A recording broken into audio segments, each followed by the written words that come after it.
Mbadingolu mbading lamoy lalu anin mbading jiber lalu mobe dawoda nyentembo to kabirin gambia le mbam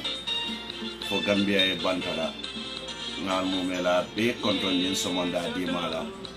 to mala minna nga ala subhanahu wa ta'ala tentu ka jayi anin ka warandi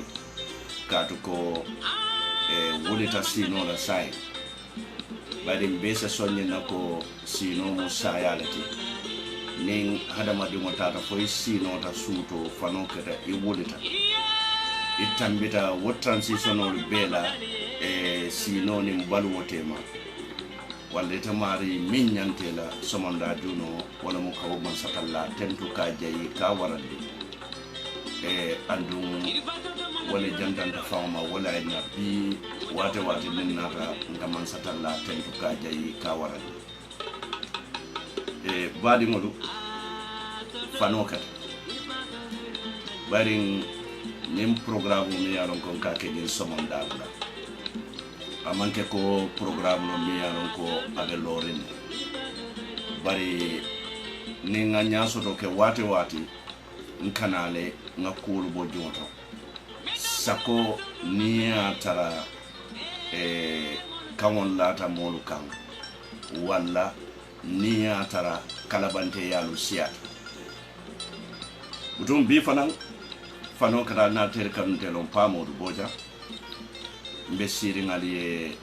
na suwala kono the residence so nyem programme buka ke radio ta buka na radio tona akana na suwala kono from the residence so wala nan kay ko fano kata kata ko binam fano le kata yo badi ngolu bi manta be la jam ku dantan doron ne bi jella fana la min saniyande la jam ko te bari dunia atemu saniyande sulet sako nen sulu saji mal be lorin criminal be lorin kaje ko nin kelol min bebe kerin ka jenko bay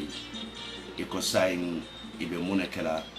ferol bebe kerin ne pour kante deyindi bari wala nante wate ka ala tentu katu ko moli ya kata ka foli ya kata kunkilinali ya kata pour nyinka mala ise ferol keno nyaadi ne yende indi bari inata nyapitan kan wode indiro mankeno yen soro wode indiro mankeno so sai koy bina monella wala mo kam black ben kam malundi isaje ko ngamalu ngande bare Allah subhanahu wa ta'ala atemu man solet kum fayakuno lo wala na iko nin hadama din jawlu bila planon Allah subhanahu wa ta'ala fanan katara la plano la bari Allah subhanahu wa ta'ala la plano ya foko wala be plano be santola wala ya sabu ka manso tentu ka jayi tumala minna wa Allah subhanahu wa ta'ala wati nin fere jawlu wuli tan de kam wato minna ala seken kandalati ala seken nsuturalati bare ala seke nde malati wala na wato be dan kanyin ne foko ndenga fenna soto ala bul wala ala fenna din ndela miroto amadi hani mo kene katu nan taleti ay mindin tala andum ala mindin na kontani tala bak wasatala bari wato min na ba dilanna man feddi yala mi yalon ko wala be kala joti bari wato min na be nyindi lanna ndefamo ma kala mutafam wala Allah subhanahu wa ta'ala jongo min diata ya ka wo jongo le kanda wato kanyum fode wala me man so tentula mba jayila mba warandila tumana min na ayin mbula wo kanda jongo ko mba din gambian kulu bi ndedula jama mala bi lafta mi tandila mo la wolo mo ko king kolimu criminal olati lafta wala tandila mo be criminal olati ando nyente mboto mbe gabbia police kebal be commande the audit the fraud department mbal commande nyinno mo media la do kote nin jenkobe kerim banko kan media manke police de media man arresting power soto media buka mo arrest no bari police le arresting power soto na constitution no député bungo anin na banko la sarta kaw ay wo sembo di police lu damala pour ise mo arrest no le ise mo kisi no le ise charge no le bari te soron no la sorondiro na bunda e sembo di min na pour sorondiro ke wo mo kiti bunda do nati nyine asabu mansa se kamfe kama nyawonya anyala sembo lu nyawonya militaire lu ba koto police lu ba koto femo be ba koto bara bukan nyapino hadama dingo kan aya samba ya soron aya trama samba kiti bula ni woketa dorom e ka foli illegal detention wala mo ye maboro mi yalon ko anin luwa mantanyo so nyene asabu president ma sembo soto kamo soron député ma sembo soto kamo soron police ma sembo soto kamo soron bari sembo be binulu bulu pour ye soron de roke kuriya kolula wala mo judiciary magistrate olu anin jojo so wala ya sabu babi mo nin kumo ko pak nyantale ngamira kendeke katu ko wo miralo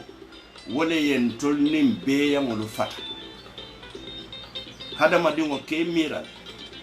bari nin hadama dingo sita ala miral lamukan anin sajiyo kanyanta anin wulo kanyanta anin falo kanyanta anin niso kanyanta anin yiro kanyanta katu ko hakilo min ben tolula wo hakilo te wolula hakilo min ben tolula wo hakilo te wol Allah subhanahu wa ta'ala hakilo din tolla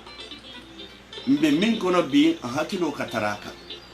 aka sabun ka plano leke samala min man na folo katu ko hakilo be non kunun kando nsaba ko bide ne wulita mbe fano keta programme le kala ne mbota woto mbita la radio to ne mbota woto mbe nyinni kala aya tara wolu man si folo bare amman tarante yo longoto ko woni be sila le fo ngakulu minke ngawolu ngakulu min mira wala ngakulu min fo ngawolike katu ko misiri mo nyanta dankene ala le ko sayade atebe nungo ani nyale tema nyen sibirindi ngabe wala tema wala man jam fanyo wala asabu kumolu siat kunun mbijanne ye audio kinyanam audio mi yalon ko nte fango kanolon nte pamudu boja nte bukanka wala badi ngodo mbali nyin trako bula la nga emergency call le soto science nga le nyin trako bula aleta folo allo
badi wolo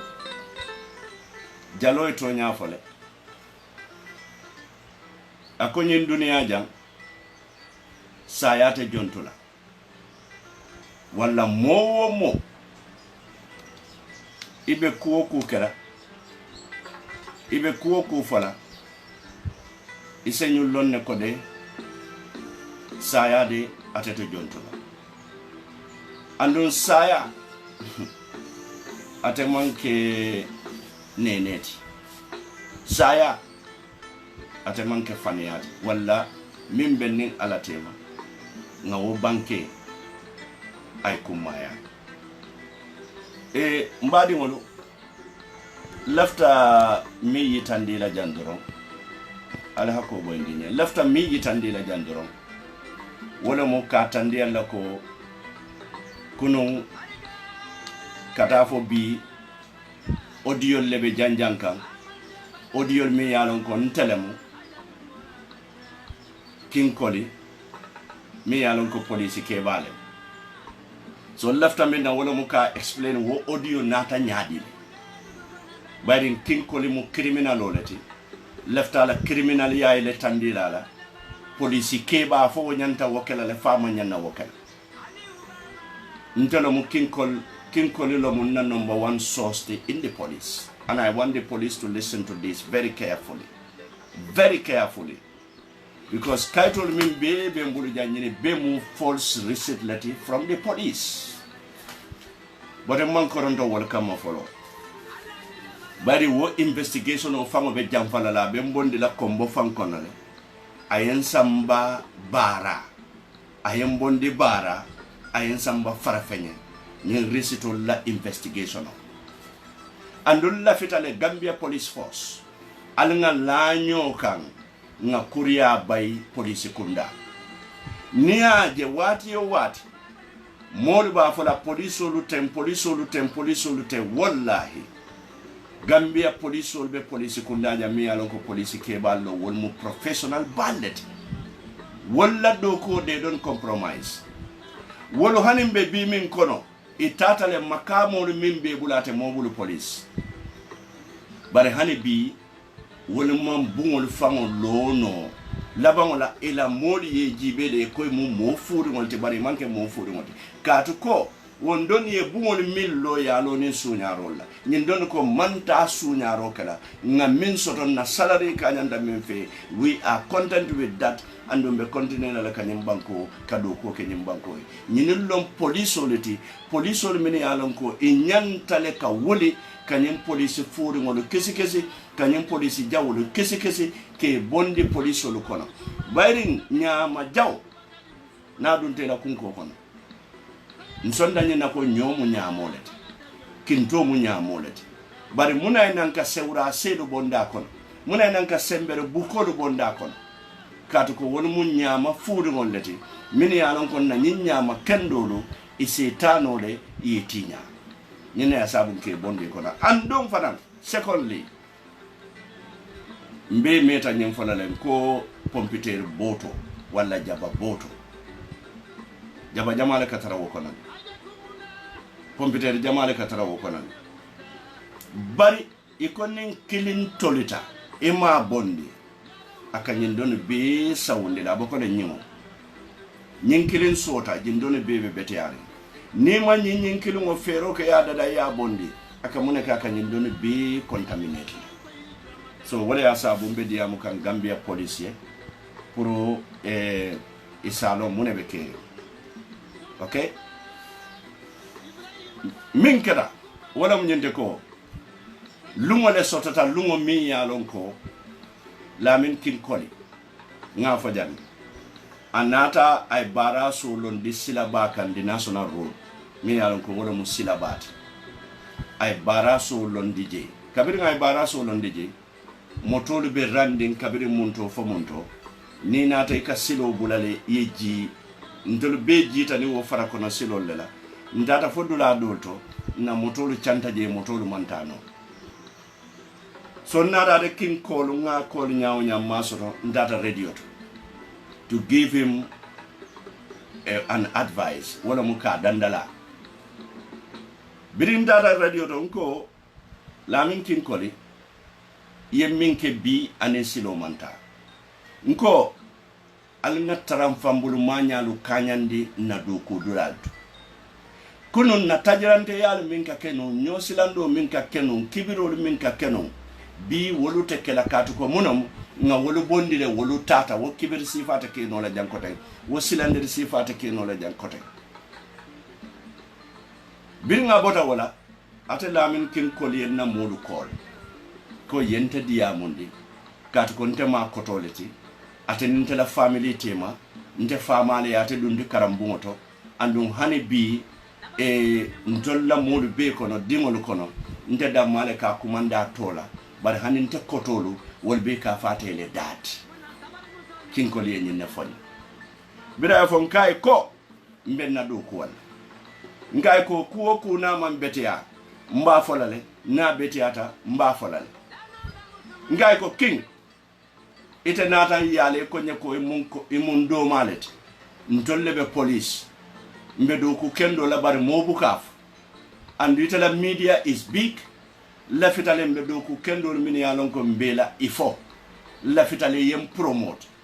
kato police mo jamale benno ma mi yalon ko e man la finna nyem palaso la kati ko mo birka man kolet kin ko le nyin naf ko mo jamale ba noma ko e man la fala do ko la kati kamu birka man kolet e kamu birka man kolet biri wakata nata fay bismillah tanatije ngay ila do ko mbukade wala findinde la bari nte lola ngay fal ko lu tendo mbukake wo wato le nana kilo baka mimbe kering kin koli wulita atata yayola ako accident le siata bankoka wo yayo anin juma le tata nyola anin National Road Authority one Mr. Mane ani wole be nun tola but instead fande ka kin call from my direct line pour ay dum programme kono nka faade ko ni wati karle ben call ni nga programme start do ngate mela nsala call je private number ngala call ta ngadu ndi programme kono andum police PRO soto police olu nin ko mi yalon ko ya dundi nyoto especially to sifal ni tate ya ka fo ele ko ntolu we are not allowed to talk to the press. You have to talk to our PRO. But when Yintadiko King doesn't listen to anybody, he doesn't report to anybody, he only report to Mahmoud Job directly. Because Mimbiji Ngabelon and a baby killing fallen. Police didn't know. Ali fonyo kala keta kenolu kuntu ke dialla boss nyolla pour ye palaso lu dialla. Palaso lu mini yalon ko ali be mérite. Nga nyembe kala motalde. Ma fokin. Bari police o doli bije andum ba investigate kan. Andum na investigator Mamour Job should go. Police o kela keno kuntu. Kadi Mamour Job la pour ay promote. Mba ko nyini kanne nga lonne bari lafita minna wala mu kanetali senungol sotala min yalon ko be display biri woketa kin kana radio ton ka promote wol be tambita lundo abije nyin covid-19 sita I mean ke drive for la de drive kili wakilin bebe parerine kala pa modu kan to lead this crusade atekin koli wolonne tapalelem bandiyelemu aya lonne minka walin crusade minka walin da lonne de so bide wobota je kinnata manene kadiamu nganya kasa barinde mu molete me yalon ko nse mo busubi woso monni eben yela fika sonko kenkan ngoy ka manjare sonko la ni kam fata I apologize bara satara I maintain what I said bar wolo dulato ndeni te sonkala ni ko anin jumale be sonkola pa module be sonkola ning modo e sonko ke karala kelo ke karala mo fango talon bare hani pa modi ya bulo wulinde do mon dindoron Gambia bele ba fola pa modu bi ay nyenneke image audio findita Gambia be ba foka wala pa modu ba fututal na baraka baki andong nyense ke muso dindingo be wala dati muso nyanta futulalde futuo betiyata muso nyante ke ma batulalde ninko ye ke ma batu ma fo ke ma ye ke jongote bari muso mi alon ka fa ke ma ko mi ye firi wala ndin o muso ten tolu din si falu wulu no nga wo tendro ani wo jairo nga wo chika nga di Allah subhanahu wa ta'ala atele musababote kum fa yakunu bire wo bodaje nyina ta wo ko la fam fa meta nyim problem do fana mamanta problem du male mamanta ko traffic officer especially traffic commissioner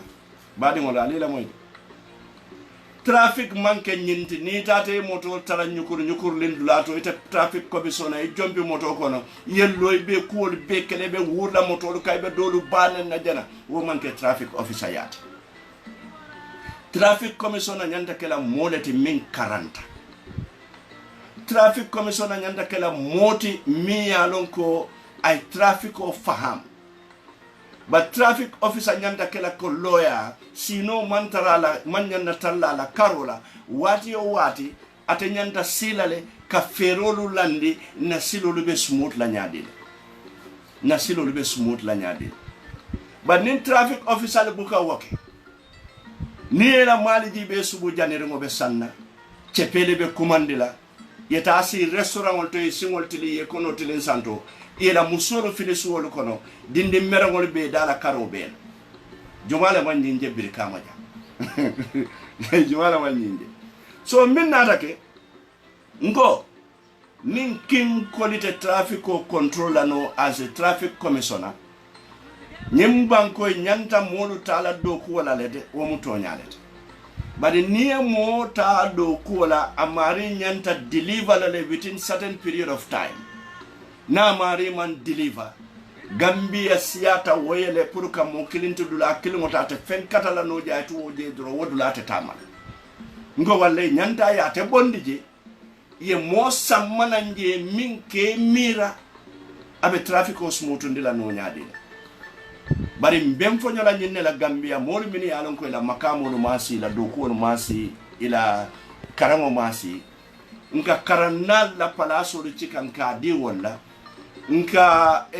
lonnal la palaso cikanka di wolu lanka wolonnal mini se je sambano nga wolu bali katu ko munamu nyin donka dogo leke akala kenon le kundu aka police ke bal soila nko mbatu nga woke nyin dulato hane atrate deliver corruption o nyem banko ka nyanta dannale ibukande la fengo sunya de e kambele la fengo sunya modol safo fo pa modol on jumati fate da male be Gambia nde da mate Gambia bari ndenga na Gambia kadi yaleji nite ye taje do fana ya taje won don fana ya taje woli ye taje ntolu be nganna Gambia di yaje toro mimbe la rinka be dannalde koliya mimbe la rinka be dannalde fuariya mimbe la rinka be dannalde ko min bebe la rinka bebe dannale bari ni nata jibe nyimbata min bebe la rinka abeta ta nata abemu jenko la batalete mfangol le yalan fanka fuaria is a mad man Gambia la fuaria is a man made ntolu fangol le gan na fuaria tangi dada na fuaria katuko mo killing ateka fengo beko so wokola birin nyinko kara anata ndoma call me alon ka be Gambia Press Union Sirif Junior. But just to let you know ko ntolo we are professional ki ye kumo min be fonye against the IGP,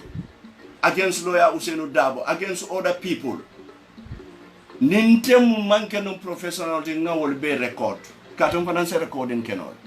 tumando bi jele fa ngi record de for reference bari ntete soke alesla ka woluta ki social media no nde nyanta fengo fengo la social media to mfango le kalo ngafo bara alaji bede al police criminal ojibe police o mi alonko atata le faketa commissionati aketa criminal ot kinne borta asita anim politician ol iko pa modu yem batandi bir Gambia kono nga fengo fenke pa modu le katinya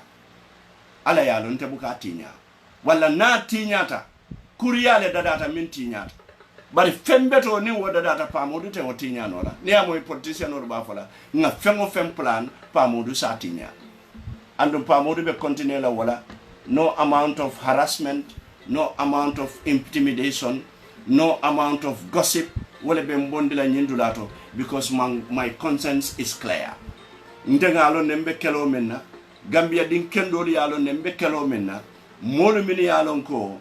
e wasata molu mini alon ko e alatentu molu mini alon ko e dankenayata wali alo ne pa modu be mun kele sifale mantara mobile ndikan mam mobile ndi nyasoto nimbe mobile ndola modo be do ko la bi to ni e wolu bay ba ni ba inte ka mira ni yete ba ite la kuriya nyawonya ni yete ba do ko tubando bi je dimbal min be ko to wol fam malon ko ite kuriyata walla jiko be muy telati bari kata haramu fengol le kam may kadi wolula so wala nante buka mo bayndi ni yenna ko jibe fang nin nata ngamin present fami tan ka jenke woyele mbukam fam batandi woto but you know why I'm wasting my time on here because evidence or min be mbulu they are overwhelming so every day mbe evidence dantan ne deliver against King Collie pour banko be alon ko sungolem banko be alon ka tapale yaleke banko be alon ka dokule banko be alon ka nyin kibirolu minke amantara wodo ko ke ka policier barabe wodo ko ke kan ala jibole be wodo ko ke ala jibole badi ngol nyim manke sonkati nyim manke fitinati nyim mo journalism lati ando nyim mo kibaro lati molla mini alon ko be na banko tinyaka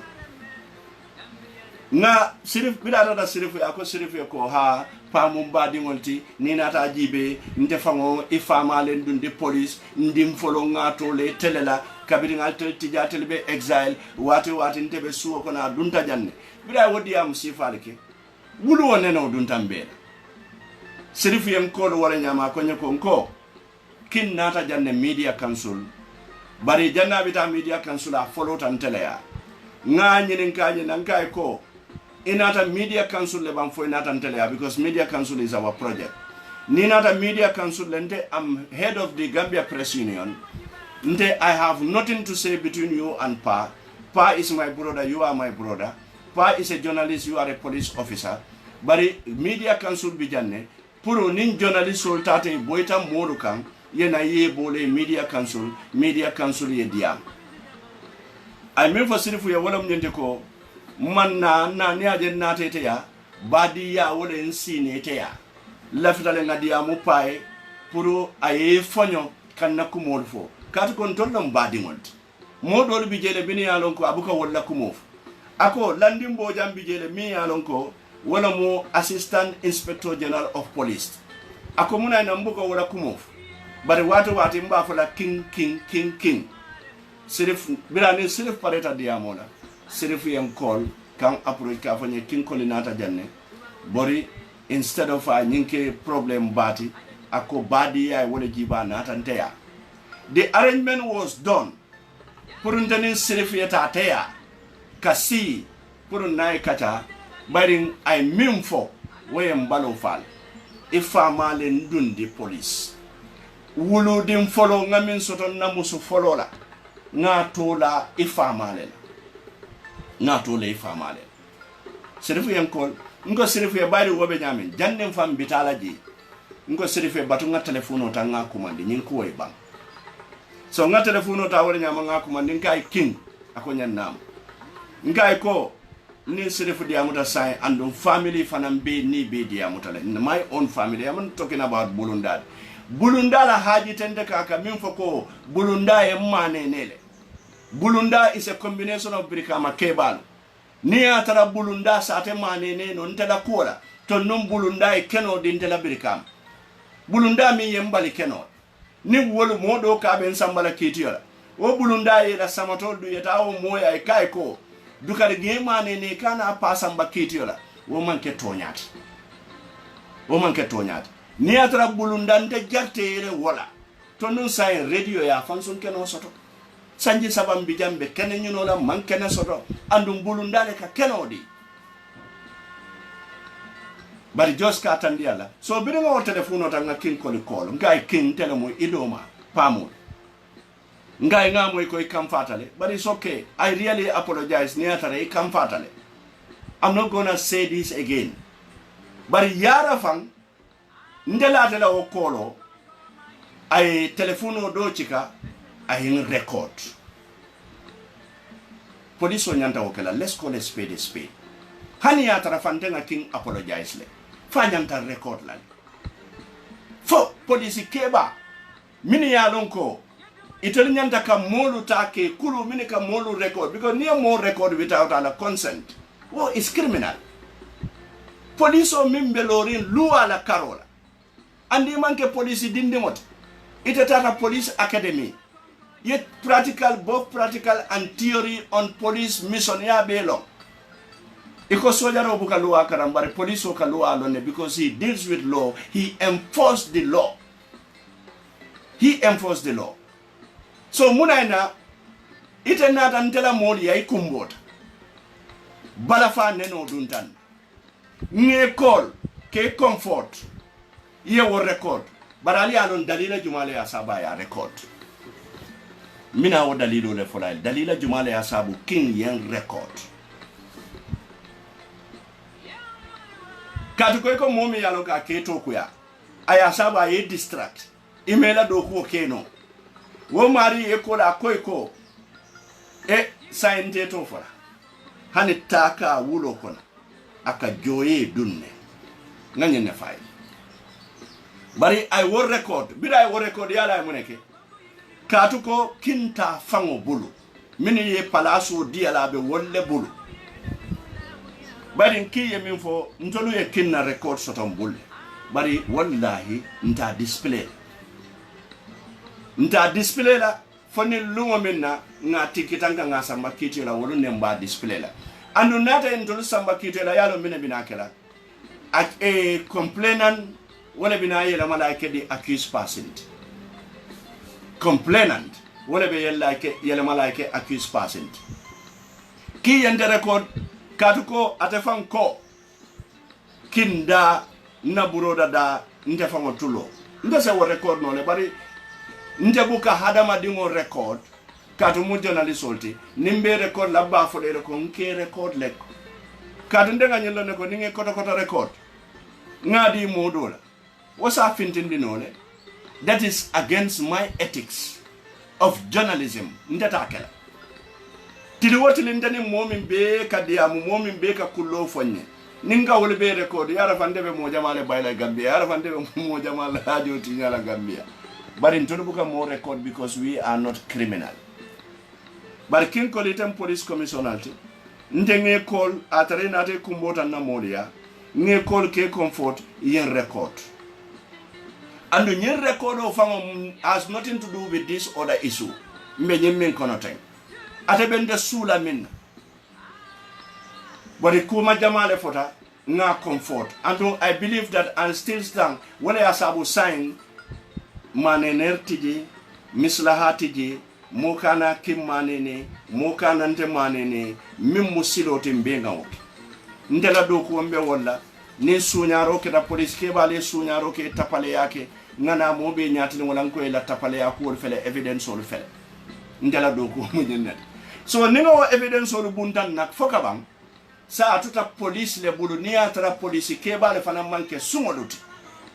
atute telle bulu pour nyinyama jaw bimbe kono ya wutu ayta kasukulu wafo adu wabe labanna de abe labanna le kasukulu wafo wala be labanna kasukulu wafo biri wakata anyin record aya samba Mamour Jobu yanin Ablaye Sanyang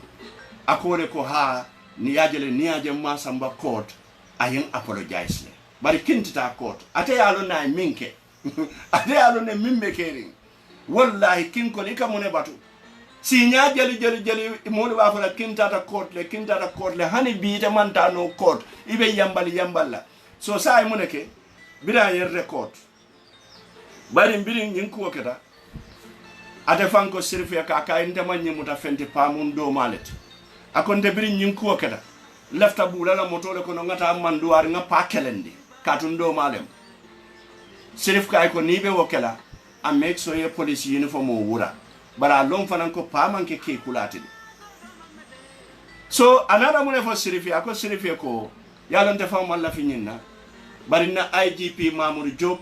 ani Ablaye Sanyang wolle be mpuskam pour nga pasamba kitiyora wala na programme tambilan kay kinkoli mu tole bat modi fele ke pusi pour ke bondi la palasoto kamodo sindi noto itebe chalawla barade kinkoli fango e minfo akobirin IGP din Ablaye Sanyang deputy IGP wol kay ko nyimboyo samba kitiyon nyimboyo modu batande bak aka tuneta ko woli ko aga tu ne da ko wore ko bara man da ma to fa yal fanan to fo muna ina to ma sama kiti so ako wol na da fate ko Mamour Diop kay ko no yalo ndebe do ko wala ndema la fi nga distract nin ni nyimbo dunda nyola bi nan distract lale so barite ni tata kiti yola we will support you so bide waketa saying ako Mamour Diop ne Ablaye Sagna ye mbita kiti yola le andunte do ne be kala moti mimbe pamodu de hindila ay nyimbo mo fuloli so bide wada jatata ni serifi negotiation okay ko nte nkotole matet fonga telefono tanga apologize bira bada wala dra bota media council kabira dada media council ayala complain ol di ala o complain ol be ay minul di akonde be programme la nga tofo nga ka kodo leta drive for lu bulu anda te wojele ko mu defamation of characterity so atela fita minna wala mu nyinti ko ida nga apologize wala nga invite nang ay na ya fonction yandi fitir nyilla ni ndibo bent muna ina manda wot bari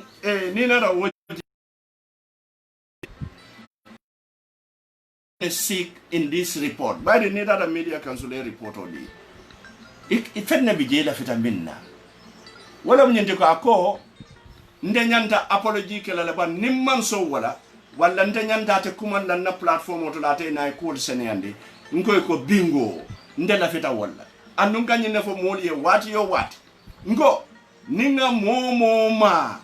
ite fe ngami mfa manke to nyata ngo tansa mbakiti la ni man dano woto nana na mfango la platform on ini nde fango isi ya fo je ko kuni ye minke fo amanke to nyati mimu to nyati ite wo seniyande moli ngamra min should have been done long time ago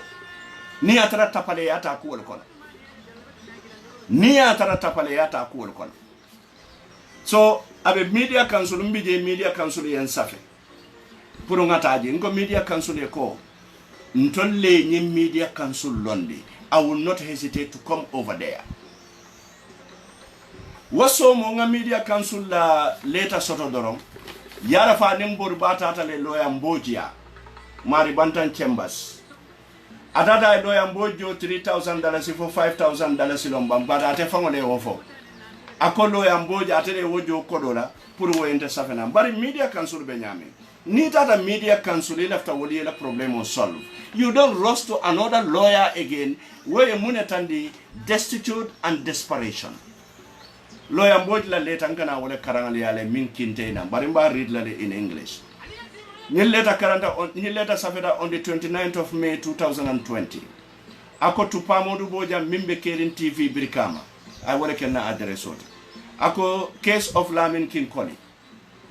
ako I act as solicitor for Commissioner of Mobile Traffic Kanifing and I write this letter on his behalf ngamira ala type so le eroke wala te fanambe korontore ne pour letter e futante ya I'm not she, I'm a he. So you shouldn't refer me as he, as her. You should refer me as him.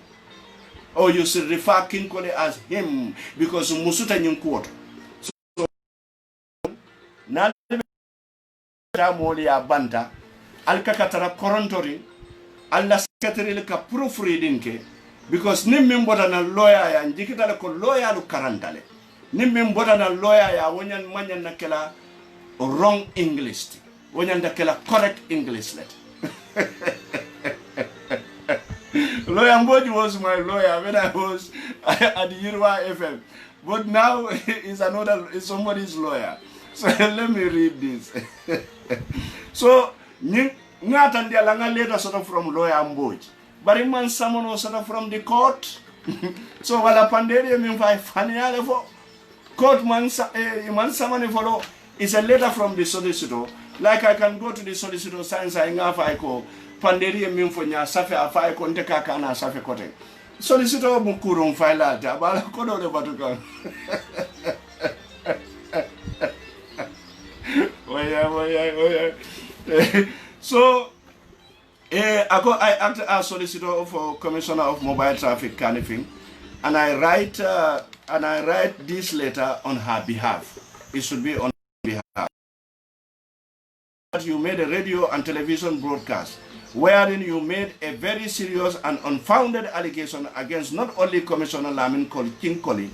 but the entire Gambia police force, which you cannot prove as it is not a fact that you can establish. Mboj, for your information, I can prove it. The allegation I made, I can prove it. Mr. Mboj,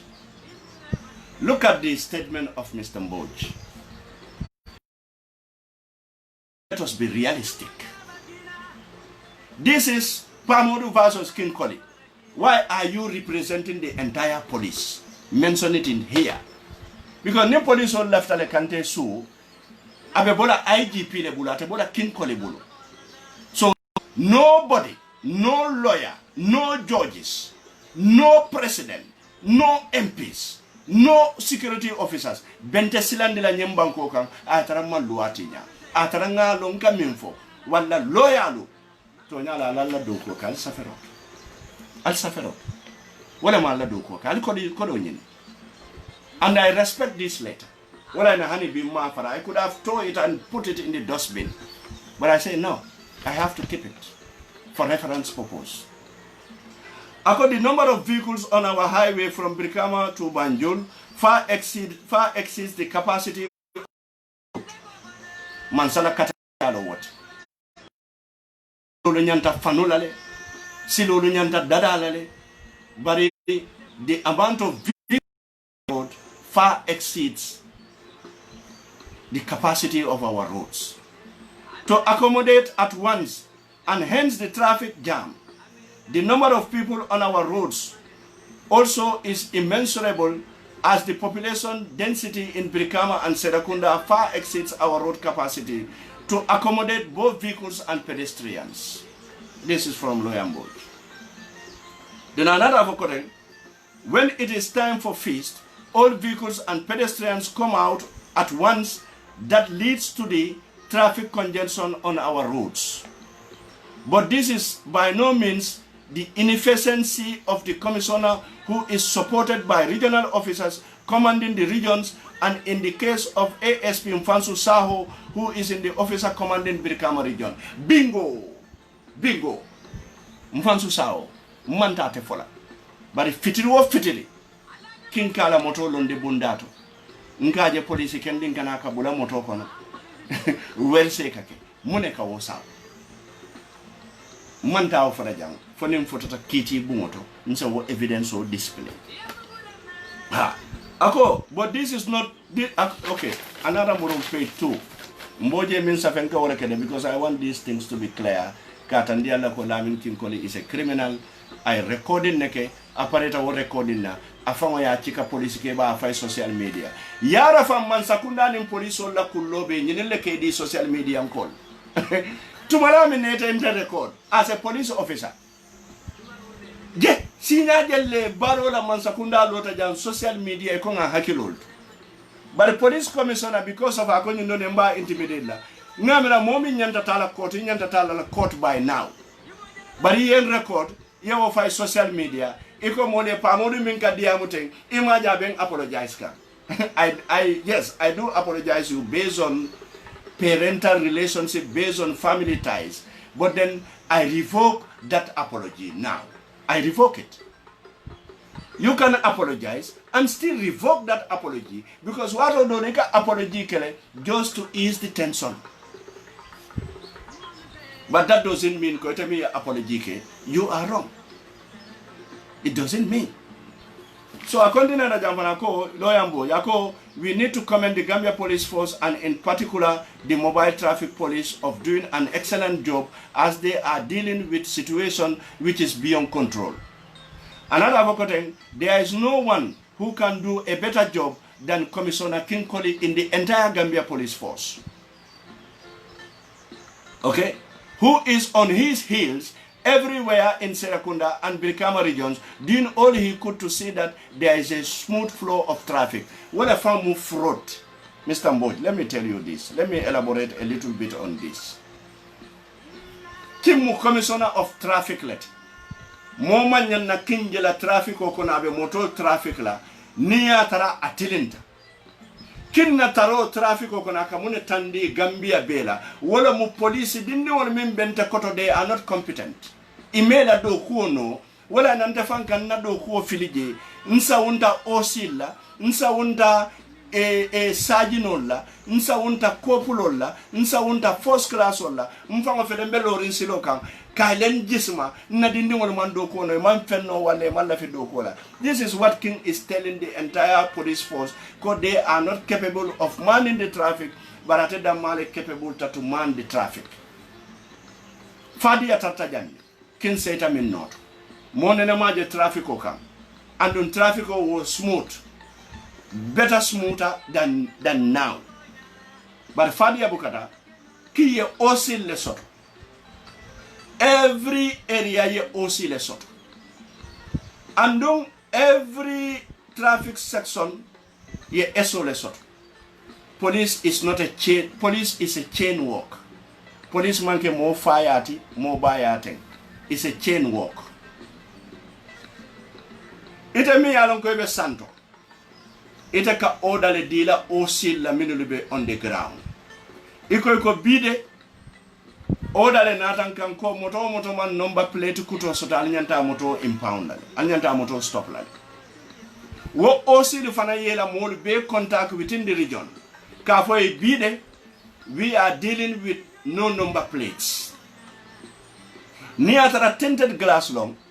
Ita commissiona nyanta ka ila osil le commande. Say ni commissiona buka osil commande commissiona fanka na lo silo kan kodi nyino. Anu nga moy kitabu la ko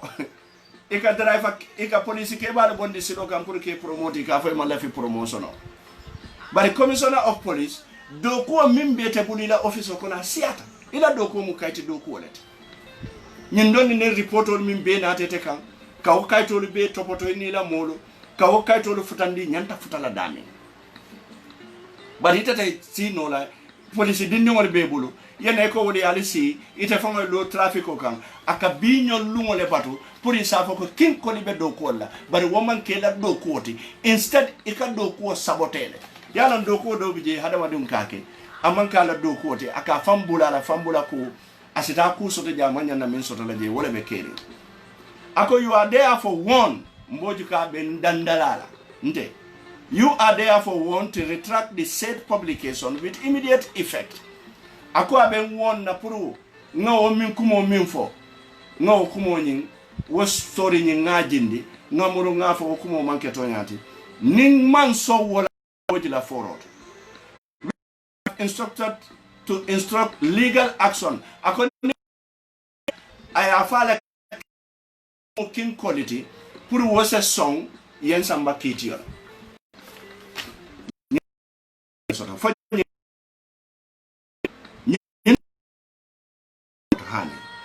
So wala nga wala ndi karalaga madanga ji kando men na kenkele ba bari watu tata mbenyen dan na janne bari mbina la radio fanantole bari mbadi ngambian ko kenkole ya hakilo police kebalo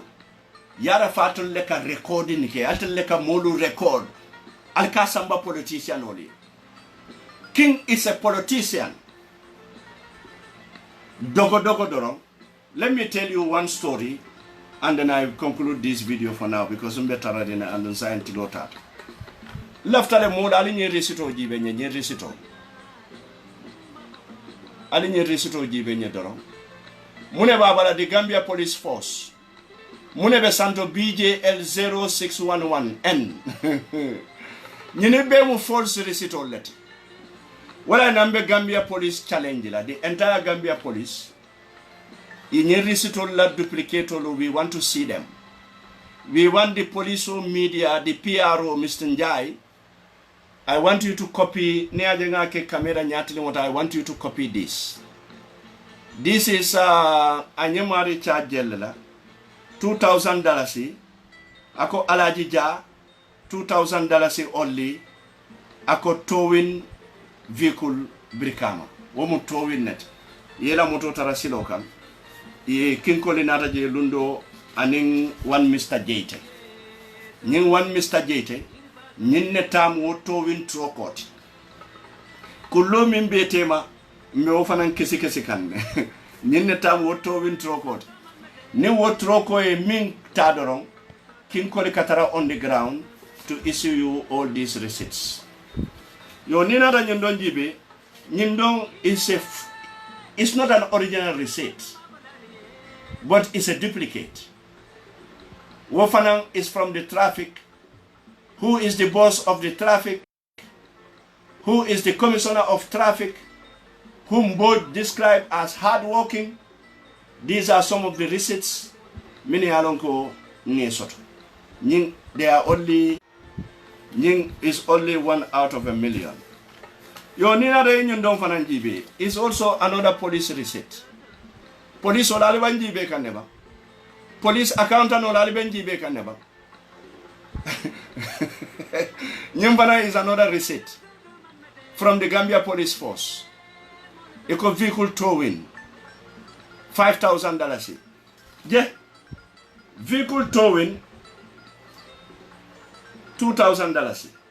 Vehicle towing, $2,000. Okay, vehicle towing, $2,000. Amunda ni vehicle o min tore ko ka $2,000 le jo. Barimbe la min kin ko li nyinen kala. Nyin womo nyinen karo da mati fa wo jo treasury le. Fa ma joji. Because na min fanam be kala muda wolom nyinte ko all these traffic offense ni sama magistrate court e kata kodo jo Birkama area council. So e ka kodo min jo Birkama area council. Birkama area council nyanta ka kodi police ye mo muta traffic offense. Ya samba kitu la yalo mfana na kisikisiro le wodi nante na mo wolon ko ndenga amela nim police on ye muta ye fine o nyinkata police le bari yala fan nim police ye muta traffic le ye fine o nyinkata jo Birkama area council yala fan Birkama area council fana ka kodi jamale soto kato kinka nyim motol min be mutate nyede be kata fine o jo Birkama area council basai muna na biriye motol muta COVID-19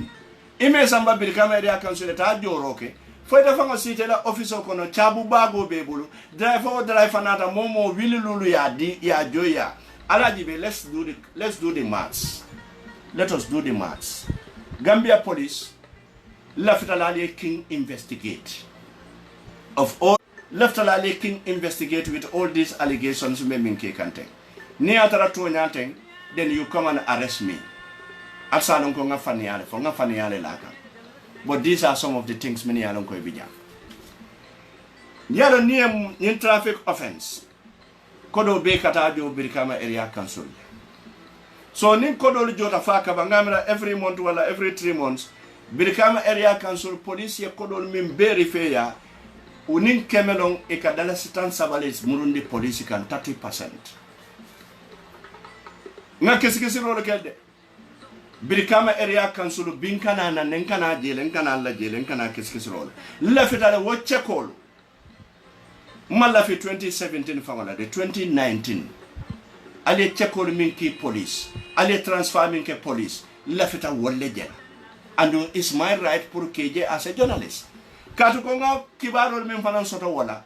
kadol Birkama area council albuka police to keje da jo police alka mo kiline to keje waita cash bank. So I want to prove that but I'm coming to the council today, to the CEO, for I will facilitate kawotandina either is true or not. Ne amantandina then we will believe. Ne atanditana then in salon ko wondong yemin fonya woto womanke tonyat. So this is why wo mafoko wala mutonyati but wala mo accusation onti ngamin soto between the Kinna office and in Birkama area council. No, what's up? One final story, I'm out of here. I'm American organized, I'm out of here. one just little story, I'm out of here. Billahi la min kin ko mu criminal old. Barinde san. Momi yalonga another body yala, ye body ya kaka ye record. Amanda wo recordola I wo recordo di politician olla I wo recordo di nyunola e ko alinga fa social media ko ni ay tulo nyem moy ko I ente apologize le abe malula latina program wala koten. I revoke that apology, King Koli. It's my right to revoke it.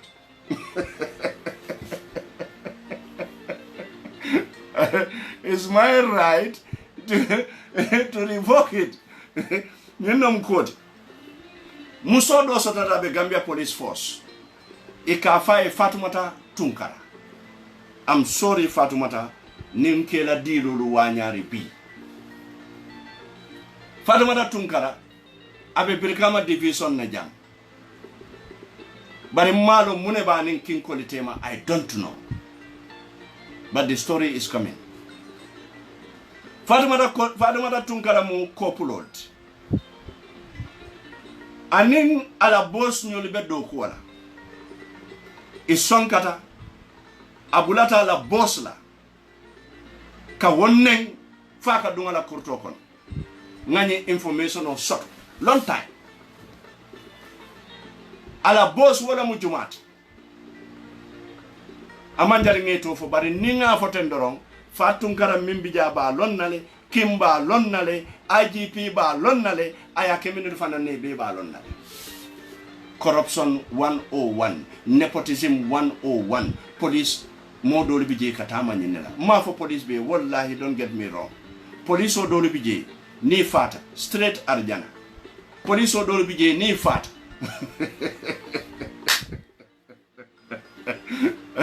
Nyinda mukoti. Wa Fatumata Tunkara ay eso neng faka bulala kurto kono. Ay eso la assistano neng faka bulala kurto kono. Wa eso nata report or safe against this lady because abe tukuri na ako traffic boss wale ate bambu ako King Koli le ate bambu nyinulu man tusno watela iman tusno watela nyinna da moneke kala nyim bossol neng within the police wal nata moneke ma ya samba audit room yela store yela report olu safe police discipline ye nyinje ko ay minke anin silo manta. Police is a chain of command. Nyine asabu ka fonye police dinde won minka butero ke ka fonye be order le noma. Saita nyanda order tala mimbulu ni lote wonen foy lotala foy bulata la kurto kono. Katu koy ko King Koli lete bam. Mune natake. Kabiri nyim police o samba complain and discipline. Another police on in charge. Bari ma bay policial ye minke wala mu ya bondi traffic ole kono ya samba charge office all yundum police station ya samba word e kay ko saite mbe bondi la traffic kono le ngeni nyine bondi nyoka wala be kelela punishment wala police ni ye bondi traffic is a punishment. What is in traffic mean the charge office because traffic you deal with drivers $5, $10, $25, $50, $200. Ibe kawala modu kaiba fele ko habari la nyimant kende adunta janna bota jango modu fele jammi alonko area council la risitol fele ye mindi nyim modu la modu bije because of email and number plate or le falling ye charge dalasi wili lulu wili tang 10,000 5,000 ko be wala jola salinyati lo bi ita da siloka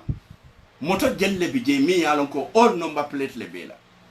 bari ye bulebe borle nyama nin sali nyati le ngol sita doron ye operation o cikandi pour ila salde ndikolu ila sali le yangolo ila kukotangol ma for entire Gambia police force but this is an exposing yeah nyim Fatumata nyim Fatu Tunkara mi yalon ko ya bay ya murundi all yundum ibije abuka sonkata do ko wala wakin kilimo nada monek Fatunkara min neng mo fulo min neng e fo aya sabu ya bondi ya samba charge office kinna fanamu wala boss kinna da moneke ay fero be kata ay woni be by traffic baring kuyate lo mu traffic la esot kuyate bota traffic le bi kuyate manon fabe Madina le bang fo abe jida le bang fo abe kaba fita le bang bari ka fonye ka abe Brikama janne sign Mr. Kuyate wo mu traffic es traffic aussi le mono one time ngalong walam problem ot kabiri o muso ba ta kin ko yente ko la ka fanya ko aussi mimbe birkama ikanyin checkpoint furu won mimbe je silo ka tele ke lon diji ando wulara nala moltate do koke ibe kana verse ayale nitama verse wo so mo ite bukata silo kam kin ko li told me this but intata wo audio display la jam so I welake I wo kuyate bay ay marom bay ay yabo bay nse konti de mol mi mala obstacle ay be bay bila wolu bay wolu be bondi traffic ko ba foka ban kata ni wolte do ko kenola wolu bukala kumo moy because of IGP aka report wala yani wo bebe kukilene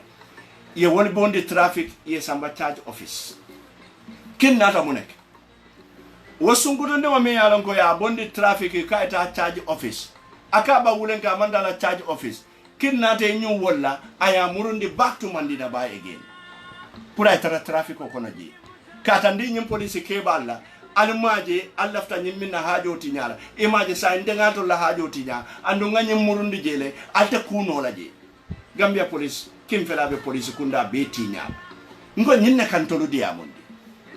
amantara bindi kan bi mandara bindi kan so man kinya so barana kuriya le siata katambi Gambia police o bit number 1 kabiri nyinule wo kala motako police audit yen samba charge office le amanya na nala jam because abe disciplinary le kono wor fana wulta wor nyama ye kayto du safe ko den ka tandira ko fatun kara kilimo hani biya fele ki ya murundi nanja yala muneketa oda biri woku safeta ya lonka problemo be warlale oda botana IGP ya ka tandira ko nyim fatu tunkara ya faye boji ay murunga ita charge office ya sambadame fatun kara lota ka ba wulen ka mantala charge office aye fonyon asita 4 months karnani amam police uniform wala bala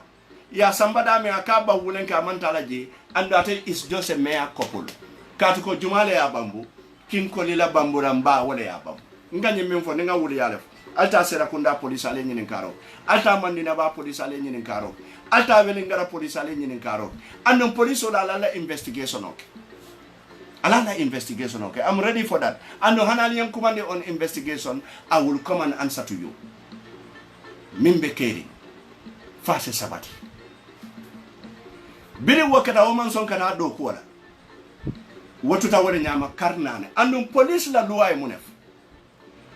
ni buga son kana do ko la bala firin ko no 27 days inyante baylale tilim mois ani woro wala ibuka ta do ko la iman sasa iman permission sot ko yenda transfer jana le mba wulenke man tala woto wala mbem fonyo lale police nyande te baylale bari nyin sitale karnane womo tili jellati 27 days jellebe o kono yalo mune kata bi wo muso haynan koten kabira e karnanta si inata muri tata kinko de tata tanan koten this time around aya samba sera kunda traffic sabe sera kunda la be traffic la jela sai katandi police or be la ko nanin jenko ngala kene balet nanin jenko la kene balet andong min keta bara fadera nyin tembota be bara namo do fana nyin tembota be farafenye kin ko litata national tola anin fenko min tata police la nyadi le cautionary fenko min risito min tata abuka duplicate o ke duma bari kin no bandiyote abuka duplicate o ke duma akete charge 5,000 and don't charge 10,000 ate boring oje farma je protest keta bara farfeje ate boring oje because I nyinne keje nga wole be soto mbulu bari nte display la sai mbe nyinul serialize la le every day killing fojanen sango be ban every day katandi ko yada fam politician ol da maman corrupt bari police ke bale bije min yalon ko wala corrupta katambe politician ol wolbe corruption o kalendila no nyade wolbe mo kitindila do nyade wolbe mo charge la no nyade no wonder mo do lu charge ta la charge sol drop talent to fama ma kala mo tay ketata ne wi la charge sol be drop ndela fam me kala mo mbadi ngambien ko minno mo kote ngani min be foja siatale la fitale police the fraud department kim mu police ke balete a rotten potato aka the whole bag bele rotten de wala nga scoop di alla le bi scoop nga wodi alla le pour aller si aller kin commande kabiri tata bara ila risito lu fena ngi jibe. Have you duplicated your receipts kabili be dila ba katu risito mi yalon ko duplicate o kaje niye wo safe akatembe kule line of e bari niye man duplicate o kaje wo ko line da e4 landi je ya safe woni line kulolu buka tembe fraud squad la do ko do wote o man kentela do ko so ndaka min di Allah this is a citizen report nga min di Allah ten and you know what left the civil society organizations ye wuli ye lankan nga nyin corruption o bay katu nga dry for arrange in bara nga dry for arrange in farafenye nga dry for arrange in brikama kin ka kodo taminu lu bulu force kono abuka na receipt di la mi yalon ko ikumata mi yalon ko police receipt lo abuka wodila ndati tale ka receipt jama collect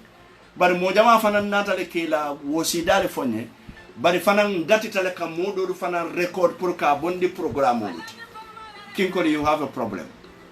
nganyim foylen koy ko kun ndimmer lay fangole ke fangola kilo tay nganyim folen koy ko competence is very important bari yeddo ko je niya dogo every time kala file kila boss nyol satisfying di way boss satisfying do jama wole ka problemo di al tolula. I will repeat it here. Kimu kalabante leti aka kalabante yaleke alante la rekodo wayatande dunia bela ko kimu kalabante leti yara fam dura baji e king soto le king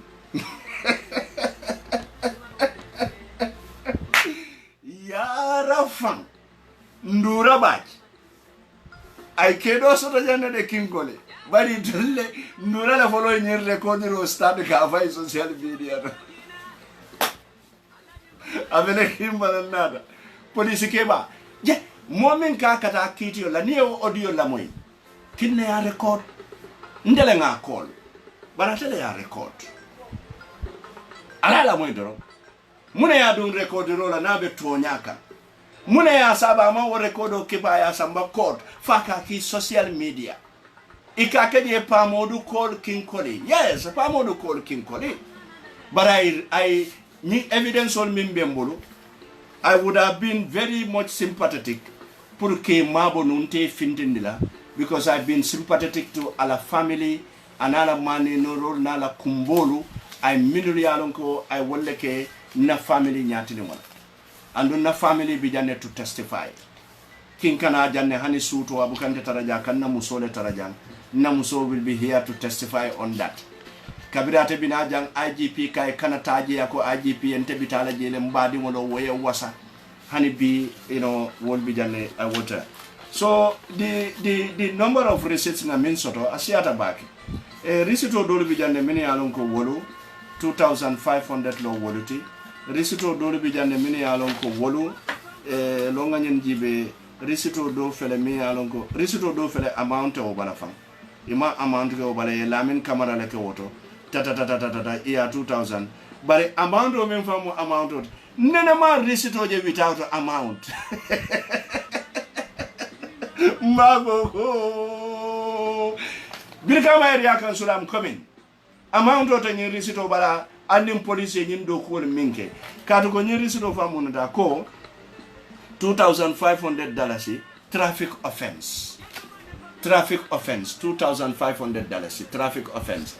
okay so yena yena ñindom fanan jibe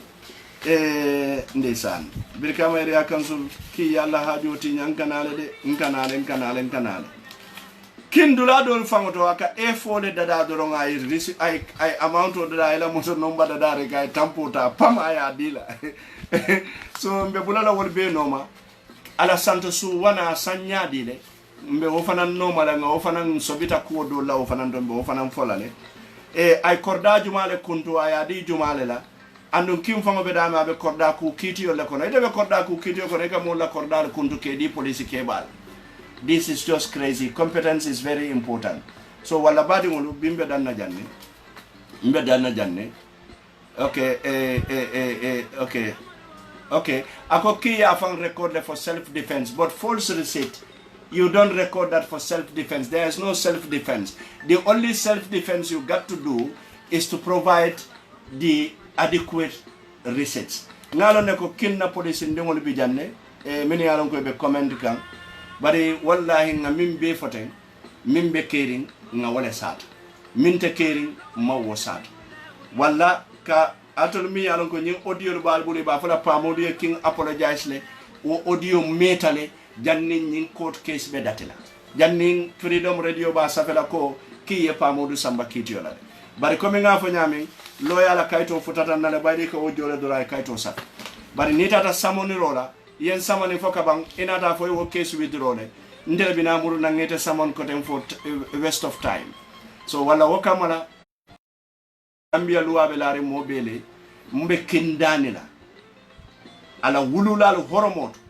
mba danila ta kitiola isaje ko be koy nimpa mudu mantara tonya kan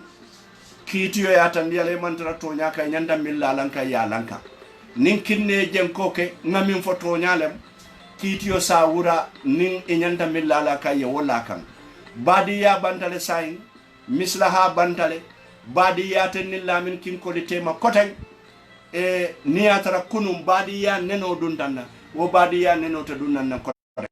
gala min kin ko jere ko molo mi alon ka botan Nigeria la nim man dem fenna bari momi alon ko atata fa bala fati yela wosi dali ikumbota o mari yete kumandi ke kom record him kinkole man gorla ndemu forolet ndebuka faniaf ndemu forolet yawonde sa ndebuka faniafo de mimbe keri mbe wala fola andu Gambia dingolu pa modu nga fengo femfo mod kali to nyanteng alila moy de foni mfango natan ko kunu ngam fo mistake wala ketambula manke to nyate I apologize because nga woli kenken bari nim molu ni nga molu mem may nara do ko to nyanteng pa modu tandinteng hanide nte jama ninga namne mala fula katanga na evidence olandi fokaba mbuke mama evidence sot number plate olu mandu wor kono folo number plate olu mini alon ko kadun dumala kim mantara number plate jumale baye number plate ani min ka deal jumale be license ani min ka deal we will find out so wala badi ngono yirfa soto jalo wala fu wala mbe programme danna janne po ning ala mbe ni aussi to wando bije bi ni na generator banta bi suto mbinale mimbe kering ni yankuba dabo bari nganyim tawota nyim somonda programme tili woteli mbe evidence killing ne produce la against Lamin Kinkole and the traffic office. Thank you very much. Ala baraka bake anna terika nuntelon pa modu bojang for wati kote.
Yeah.